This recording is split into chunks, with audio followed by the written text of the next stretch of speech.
अस्सलाम वालेकुम हुजूर, वालेकुम मेरा सलाम। नाम उस्मान नवाज है। क्या नाम है? उस्मान नवाज। क्या फादर क्रिसमस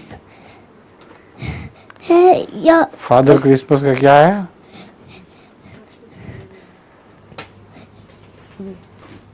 वो कहना चाहती है कि क्या फादर क्रिसमस सच है या नहीं।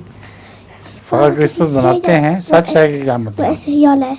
है? कहती वैसे ही है कि फादर क्रिसमस सही है। वैसे ही बनाया हुआ है, मगर होता तो है ना, बनाया तो होता है इन लोगों ने फादर क्रिसमस। उससे जाके बच्चों के तोहफे उसके ऊपर टांग देते हैं, तो बच्चे उस फादर क्रिसमस से अपने अपने तोहफे ले लेते हैं।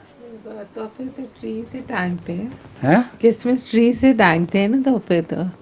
क्रिसमस से फादर क्रिसमस है नहीं, जैसे? फादर क्रिसमस तो तोहफे लेके आता है। अच्छा, उससे भी टांगते हैं। अच्छा, हाँ, वो मेरी टीचर की तोहफा लेके आया था। क्या क्या क्या? मेरी तोहफा लेके आया था।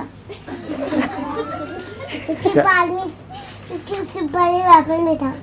कहती है कि मेरे लिए फादर क्रिसमस तोहफा लेके आया था बड़े नहीं, टीचर के लिए। किसके लिए? टीचर के लिए। टीचर के लिए लेके आया था। अच्छा।